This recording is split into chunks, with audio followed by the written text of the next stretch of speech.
Creating really great retail experiences is tough, especially with multiple stores, teams of staff, fulfillment centers, separate workflows. It's a lot. But with Shopify Point of Sale, you can do it all without complexity. Shopify's point of sale system is a unified command center for your retail business. It brings together in-store and online operations, even across 1,000 locations. Imagine being able to guarantee that shopping is just always convenient. Endless aisle, ship to customer, buy online, pickup in-store, all made simpler. So customers can shop how and where they want, and staff have the tools they need to close the sale every time. And let's face it, acquiring new customers is expensive. With Shopify POS, you can keep existing shoppers coming back to your stores with consistent, tailored experiences and first-party data that give marketing teams a competitive edge. Want more? Check out shopify.com/noise, all lowercase, and learn how to create the best retail experiences without complexity. Shopify.com/noise. You're listening to Make Some Noise podcast Minisode number 631.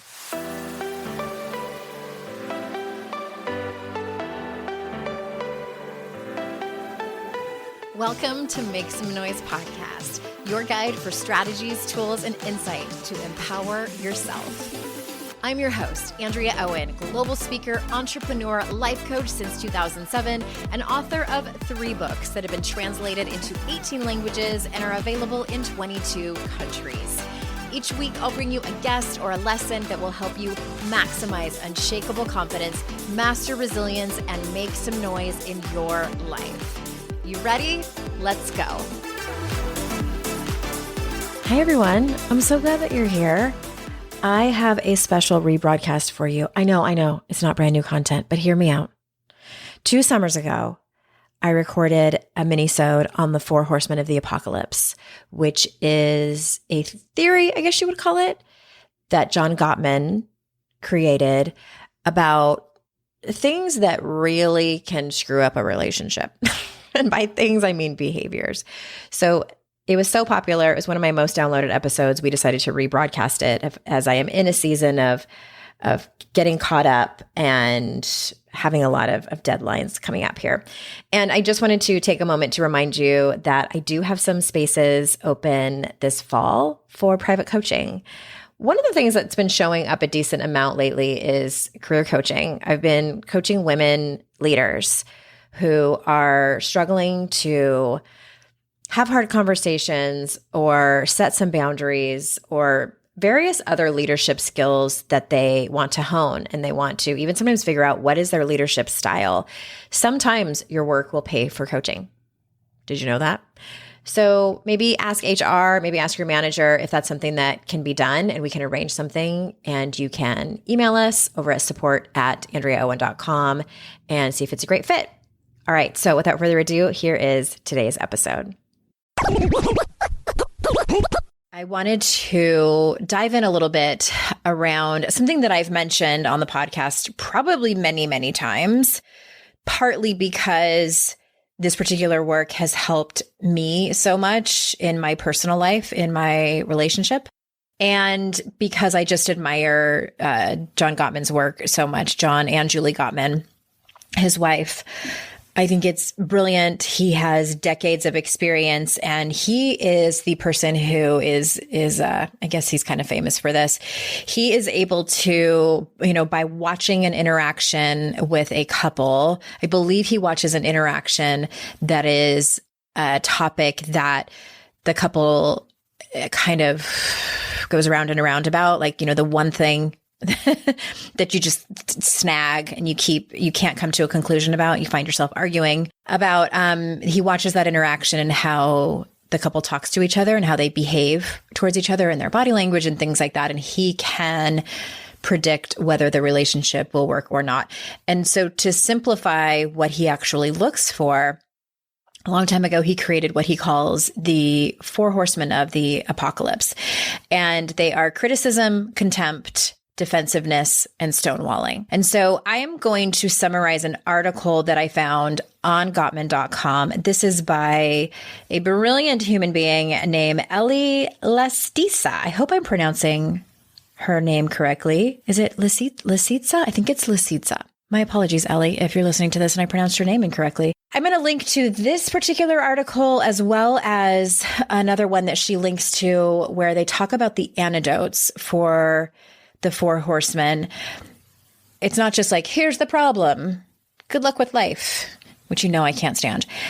It's here's the problem and here's the antidotes. Here's how to fix it. So let's start with criticism. It's interesting. The way that she explains it in here is a little bit different than what I thought criticism was, what I thought he was referring to criticism was. Turns out, I'm actually pleased because what I do is complaining, according to this article, not criticize. Ellie talks about criticizing your partner is a little bit different than offering a critique or complaining about something. So like a complaint might be like, say your partner is like an hour late coming home from work, and previously this has bothered you, and you had always asked, like, can you just send me a text or call me if you are running late, just to let me know. And say it happens and they didn't call or text, and they come home and you said, I was mildly freaking out when you were running late and you didn't call. I thought we had agreed that you would do that we agreed that we would do that for each other. That's a complaint. A criticism would sound like this, and I'm quoting what her example here. She says, you never think about how your behavior is affecting other people. I don't believe you are that forgetful. You're just selfish. You never think of others. You never think of me. So that is criticism. You see how they're different? And of course, like, I was being a little bit dramatic when I read the second example, had a little bit more of a charge to it. But she goes on to say that, I think everyone criticizes in that manner from time to time, especially if you're in a place of being very scared or hurt or extremely frustrated. But part of her point here is that you're not doomed if you use criticism in your relationship or your partner uses criticism towards you. It's that if it becomes pervasive, it can actually turn into a pattern, and that turns into contempt, which is the second horseman, which is like this. Contempt is partly body language. So it's eye rolling. It is, crossing your arms over your chest with a big sigh. It's mockery. It's making fun of them with, being harshly passive aggressive, sarcastic, ridicule, name calling, mimicking them, scoffing, disrespect. It's just being mean. It's being mean, being a total asshole. What she says, and this, I think, sentence really sums it up. She says, the target of contempt is made to feel despised and worthless. And let me tell you something. I will admit, in my former relationship to my ex-husband, I used contempt when I was at my wit's end, when I was so desperate to have some kind of behavior that would make me feel like I had some kind of power and control over him. I would use contempt. I am ashamed to admit it, but I was in such a place of ill communication, of just not grasping at straws, not knowing how to behave. Gottman's research shows that couples who are contemptuous of each other are more likely to not only have a terrible relationship, but more likely to have infectious illnesses, colds, flus, things like that. So it's not good for your immune system. But contempt is the single greatest predictor of divorce. It's contempt. I thought it was stonewalling, but it's not. It's contempt, which doesn't surprise me. And I can think of some couples. I can think of one couple I know. They've been married for decades. They're a little older than me, and there's contempt by one of the partners, and it's just painful to watch. We all know it when we see it. So I'm not surprised that I'm not married to that person anymore. Not surprising at all. Hey everyone, if you're anything like me, you love a good home-cooked meal, but you don't always have time for the meal planning, the prepping, the shopping, all of that, right? Well, that's where HelloFresh comes in. With farm-fresh, pre-portioned ingredients delivered straight to your door, they make it so easy to whip up delicious meals without the hassle. No more endless recipe searching, and no more buying a whole jar of some random spice you'll use once. HelloFresh sends you exactly what you need, fresh and perfectly portioned. Plus, with 50 recipes to choose from each week, you'll never get bored. I personally love their fit and wholesome options, keeping my meals healthy without sacrificing flavor. And here's the best part. If your schedule changes, HelloFresh has your back. You can easily adjust your delivery date or even skip a week if life gets too crazy. Get 10 free meals at HelloFresh.com/free MSN. Applied across 7 boxes. New subscribers only. Varies by plan. That's 10 free HelloFresh meals just by going to HelloFresh.com/free MSN. Creating really great retail experiences is tough, especially with multiple stores, teams of staff, fulfillment centers, separate workflows. It's a lot. But with Shopify Point of Sale, you can do it all without complexity. Shopify's point of sale system is a unified command center for your retail business. It brings together in-store and online operations, even across 1,000 locations. Imagine being able to guarantee that shopping is just always convenient. Endless aisle, ship to customer, buy online, pickup in-store, all made simpler. So customers can shop how and where they want, and staff have the tools they need to close the sale every time. And let's face it, acquiring new customers is expensive. With Shopify POS, you can keep existing shoppers coming back to your stores with consistent, tailored experiences and first-party data that give marketing teams a competitive edge. Want more? Check out shopify.com/noise, all lowercase, and learn how to create the best retail experiences without complexity. Shopify.com/noise. You know what's the worst? Getting a surprise bill that needs to be paid right away, but you don't have the cash until your next payday, which might be a whole week away. Earnin is an app that gives you access to your pay as you work, up to $100 per day or up to $750 per pay period. Just download the Earnin app and verify your paycheck. Then access up to $100 a day as you work and leave an optional tip. Any money you access plus tips are automatically repaid from your next paycheck. You can use the money you get from Earnin for a special weekend away, for your mental health, getting that holiday gift early that's on sale right now, or even a personal growth retreat. Make Earnin a part of your financial routine and join Earnin's over 3.5 million customers who say things like, when I think about Earnin, I think about financial stability, security. It gives me a lot of peace of mind. Download Earnin today, spelled EARNIN in the Google Play or Apple App Store. When you download the Earnin app, type in Noise under podcast when you sign up, please. It'll really help the show. Noise under podcast. Subject to your available earnings, location, daily max, and pay period max. See earnin.com/TOS for details. Earnin is a financial technology company, not a bank. Bank products are issued by Evolve Bank and Trust, member FDIC.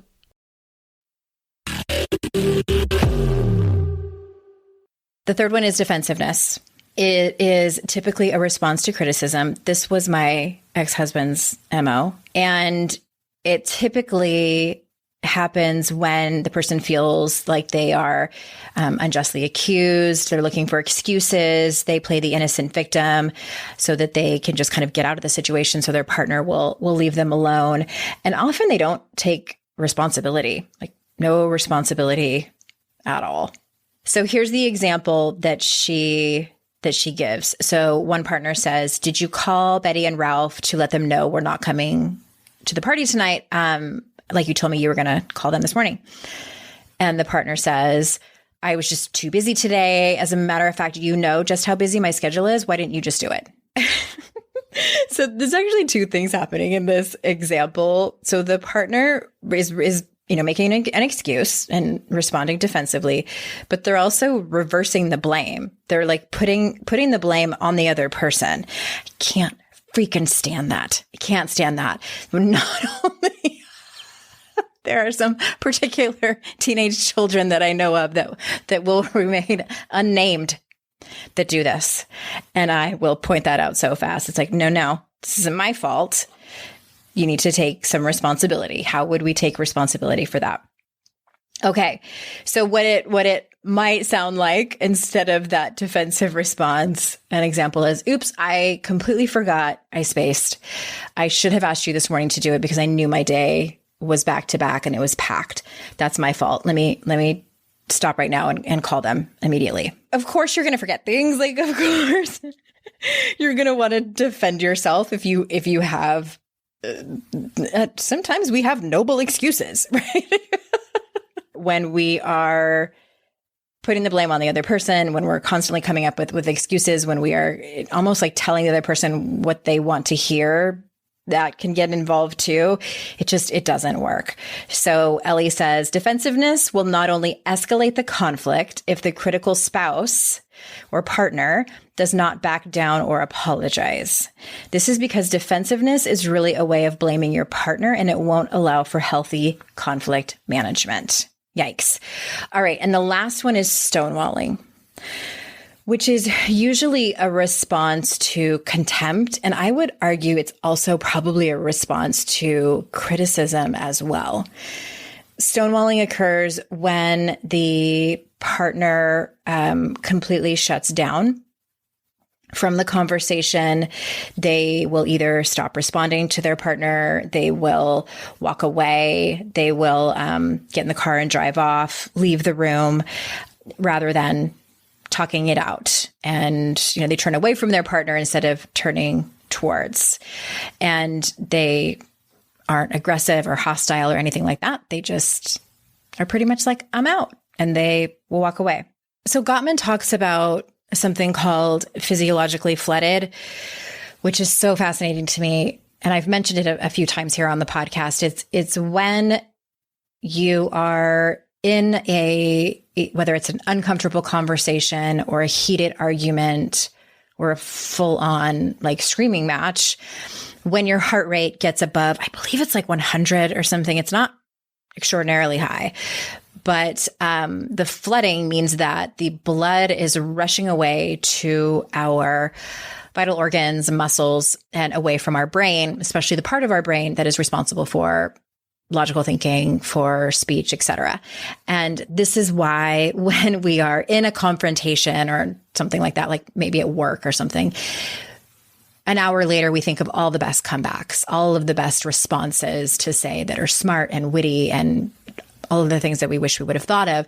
The reason is that we couldn't do it when we were in the moment because of physiological flooding. This is why stonewalling happens, because the person is flooded and they just have to walk away. And it's also probably they might have some trauma, maybe some childhood trauma that they are triggered and they just need to walk away. And so for this one, I am going to talk to you about what the antidote is. And please go to the show notes and click on the link for the second article where she talks about some really practical advice of how to not do these Four Horsemen, not do these behaviors anymore. But the one about stonewalling is to, if you are the stonewaller, is to articulate it and say, I am too angry or I am too overwhelmed or whatever it is that you're feeling to continue to have this conversation. I love you and I want to continue this. I just cannot do it right in this moment. I'm going to take fill in the blank, however long you need. I'm going to take 30 minutes and we'll come back to it. Or can we come back to it later on tonight? The key really is to have enough respect for your partner and for your relationship to come back to the conversation. This is not an out for you to just not be able to return. When you are calm, when you have gathered your thoughts, if you have to make bullet points, if you have to write out a script, if you have to meditate, whatever it is that you need to do, then you can go back and have the conversation when you're in a place to do so. So I hope that was helpful. The little explanation, because I mention it all the time. And if you don't know now, you know. And again, the link to both the article that I was summarizing as well as the antidotes are going to be in the show notes. I'm also going to put a link there's a link on the Gottman website about being physiologically flooded, which again, I find so interesting. So interesting. Yay for science. All right, everyone. Thank you so much for listening. And remember, it's our life's journey to make ourselves better humans and our life's responsibility to make the world a better place. Bye for now. Hey everyone, thanks again for listening. I would be so incredibly grateful if you haven't done so already, if you could leave a review of this podcast on Apple Podcasts. Super easy if you already listen to your shows over there. But if you don't, or maybe you have the app on your phone, but you listen to the show on a different app, if you could leave a review for this show, it matters so much. I wish I could express how much it matters. I also wish that it didn't matter so much, but alas, it does. So if you haven't already, please go review and rate the show. It would mean so much to me. And thank you so much. I hope you have an amazing day.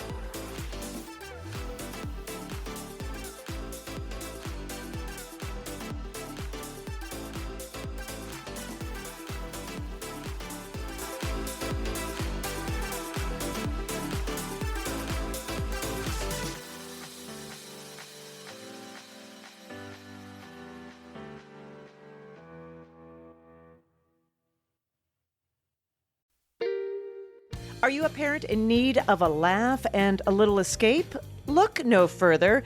Parenting is a Joke is the podcast you've been waiting for. Hey, I'm Ophira Eisenberg. I'm a stand-up comic and parent. And each week I chat with one of my top comedian pals who, just like you, are juggling careers, busy lives and schedules, and raising a family.